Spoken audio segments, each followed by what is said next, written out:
I understand keeping secrets from the viewer. I don't understand keeping secrets from me. All right, Stan Rather, who's in charge there, please? That would be us. It's the Afternoon Constitutional. Joe Thomas and Chris Schoenwald, proprietors. Welcome to our shop. Yo. Pull up an ear and have a seat. We've had a great day. Mark Obenshain earlier on the State Senate taking Ken Cuccinelli out behind the woodshed. Well, they're trying to. They're not going to be successful.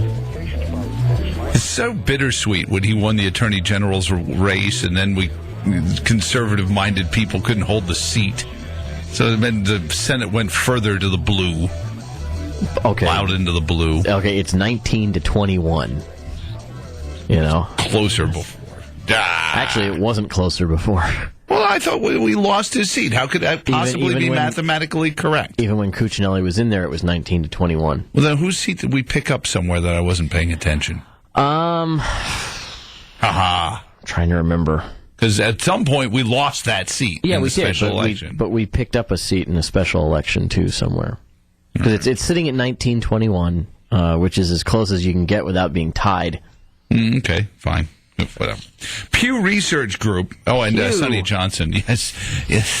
Oh, it's the Pew. That's such an obvious, easy joke, isn't it? I mean, that's too easy. Yeah, but sometimes the easy ones are necessary, too. What's up with Pew?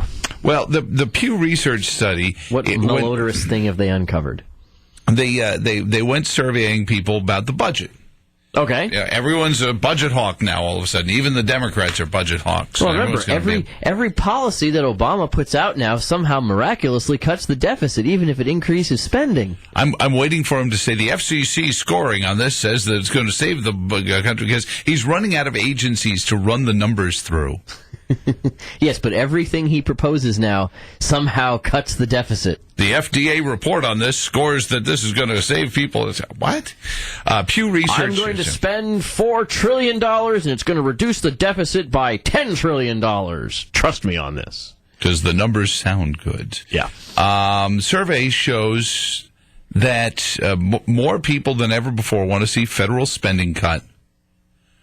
But when they're asked specifically where would you want that, the only place they really want to see cuts is in foreign aid. Yeah. So now I like this because it goes to one of the things that we've talked about so often in economics, is that if the United States sinks in its standing in the world, the rest of the world sinks with it. There isn't, if we sink, the rest of the world comes up. It's not as if there's some sort of great conservation of matter rule that's going on that if we're up this high, if we're up at number 10, everyone else has to be down at number 0 in order for equilibrium to be reached. Well, that only happens if the pie is a fixed size and can't be changed. I like pie. Survey suggests that the GOP might not enjoy broad support for its plan to slash $100 billion in 7 months this year once specifics get widely known. 45% of those surveyed want to cut global poverty assistance compared to 21% who want it increased. Slightly more people want unemployment benefits cut compared to those who want them increased. And yet again, I mean, the unemployment insurance is something your employer pays and is matched, but... Right, but the problem that this survey really shows me is that yes, people want the federal government spending less, but yet everybody has their own little hobby horses that they don't want to see suffer. And it's on both sides. It's Republicans and Democrats, conservatives and liberals. 62% want to see increases in education spending. 51% want to see increases in veterans benefits. 41% for health care. 40% for Medicare. And 39% want more money for fighting crime. Not providing justice, fighting crime. 434-964-1075. Hi, who's this? This is Larry. And I just have a question, and I'm going to hang up and listen on the air. Mm-hmm. But in any kind of business, when you want to cut the budget, the first thing that has to go is personnel, because they always say that's the most expensive part. What are people going to say when they start, if they cut the government personnel in half, they'd save a lot of money. But I don't know if that's going to happen. Thanks. Thanks. You guys. All right, thanks, Larry. I mean, he's perfectly right. The personnel is one of the most expensive portions of any government, and see, here's the little dirty secret, particularly for conservative Virginians. If the federal government has a significant layoff of employees, it's going to hit Virginia disproportionately over almost any other state except Colorado Or Maryland. Well, in Colorado, more Silver so than Spring Maryland. Silver Spring will be the ghetto. It's just all of a sudden, it's like there'll be BMWs up on blocks in a heartbeat. See, the thing that very few people know is that next to Washington, D.C., Denver is the second largest federal governmental center in the United States. Well, that whole string from, not Gold in Colorado, where a lot of government printing is done, then up through Denver, and then on up into Colorado Springs. You get an awful lot of government. But military. When you look at federal distribution, Virginia would suffer the most, then Colorado, then Maryland. I mean, would you be okay?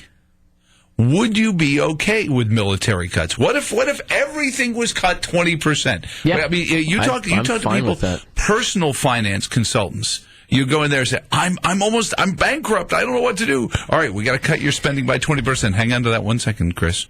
Hold that breath. And we're going to go on and see. Oh, you let that breath go. I wanted you to hold the breath, too. 964-1075. Hi, who's this? This is Elaine. Hi, Elaine. I'm just calling to let you know that the Caring for Creatures donations have taken a different turn. Apparently, people are just throwing cash in the box. Okay, there you go. All right.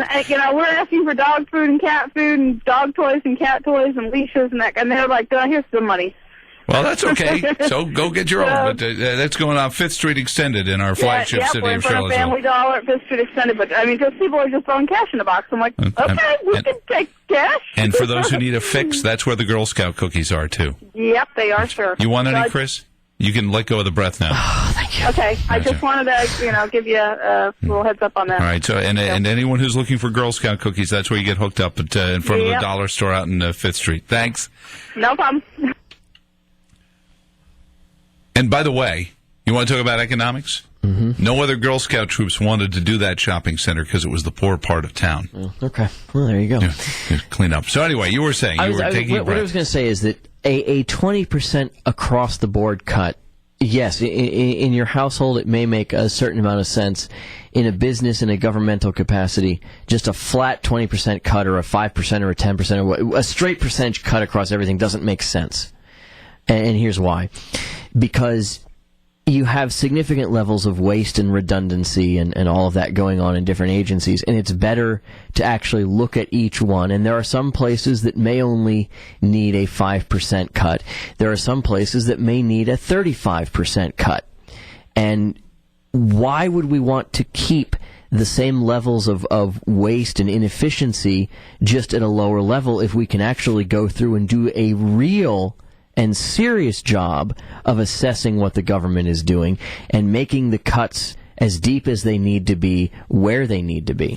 And here's one of the thoughts I've always had, and somewhat of it is theoretical, because at some point these agencies were started by somebody who thought they were a bright idea. And in a lot of these cases, if these bureaucracies go away, there will be people who pick up the slack. I mean, I believe there are whole redundancies in the federal government, especially, that could just go away with the whole budget line that gets set aside for them. Like what? Just environmentally, first off, I mean, I think the EPA could get seriously cut, but its predecessor as well could probably just be eliminated altogether. Well, the CEQ could go away, and we wouldn't actually notice anything. You'd lose about 4 people. But what kind of budget line does the CEQ come with? Not a whole lot. It's actually mostly just the salary for the 4 individuals in a tiny office budget. So it's well under $750,000. But any cut is a good cut, and if it's a redundant office that doesn't need to be there anymore, get rid of it. I'm just saying, not everywhere if you get rid of whole line items are you actually going to realize a lot of savings. Doesn't mean it shouldn't be done, but you're not always going to get the biggest, most visible bang for your pen. But you've talked about that CEQ in the past, and why Council on Environmental Quality. Why nobody will ever cut it, because somebody will run against them and say they've cut they don't care about the environment. Look at what they got rid of. But here you have this brilliant opportunity now, if we're doing this mass cutting, to cut all this stuff, and people say, they cut the Center for Environmental Quality. Well, yeah, we cut a whole bunch, too. Because at the end of it all, this is the value of your dollar. And here's the drain we're going down. The budget gets higher, the deficit gets higher, our dollar starts to devalue more and more. We need more handouts, meaning more money the government has to print. It's the self-defeating cycle that we go into, where we keep devaluing the amount of our dollar and the buying power of our dollar through the deficit. I mean, it's not just some stat keeping, we don't want a big deficit because it makes us feel bad. It weakens the value of our dollar. 434-964-1075. You're on the air with Joe and Chris in the Afternoon Constitutional. This is Greg. Am I allowed to call 4 times in a day? You cost me money, Greg. Chris said to me, he said, how much you want to bet he goes for 4? Y'all let me know. But, have you all, you're talking about cutting agencies. I'm all for cutting Department of Ed and EPA. But did y'all hear about Newt Gingrich's plan to do a rewards-based environmental program?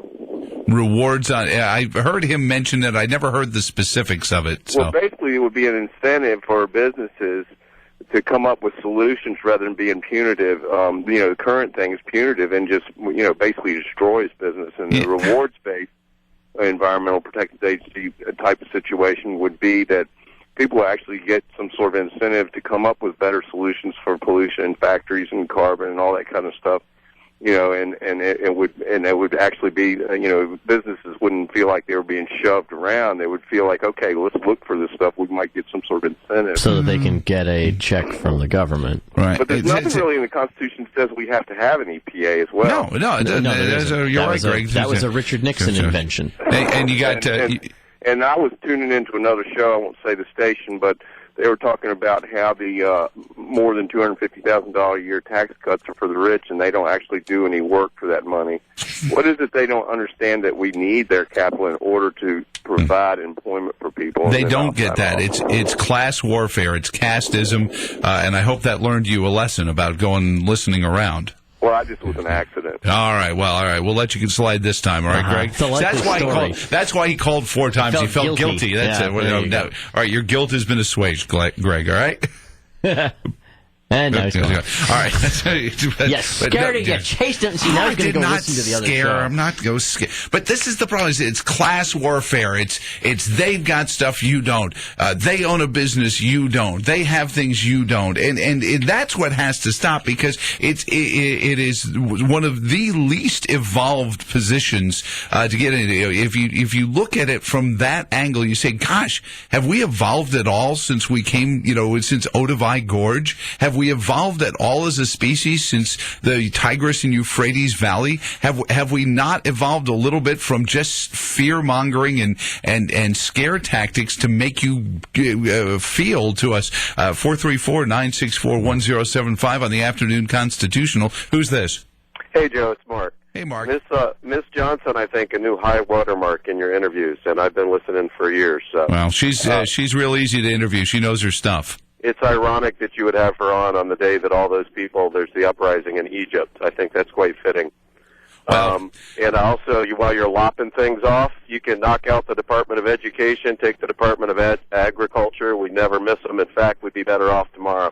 Well, and some would say even the FDA could go, because this is all supposed to be local stuff. They need to not be going through here with a scalpel, as the Tea Partiers finally got the attention of the old established folks in the last few days, as you're aware, $35 billion to $100 billion in a night or two, and you could go much deeper than that. They need to go in there with a meat cleaver, not a scalpel. But what you said something prescient there that goes back to the very opening salvos of this program today. Chris was right about something. John Boehner admitted to this, that they've been going too fast. You run businesses. You have a kitchen, if I'm not mistaken, and yes, somebody running around a kitchen like a chicken with his head cut off is going to cause accidents and more damage than fix anything. And I've worked with that guy, and not a specific guy, but that guy. No, I was the guy standing still as the guy ran around like a maniac. Okay. All right. But they were running with haste, and I think that has to be a real balancing act among the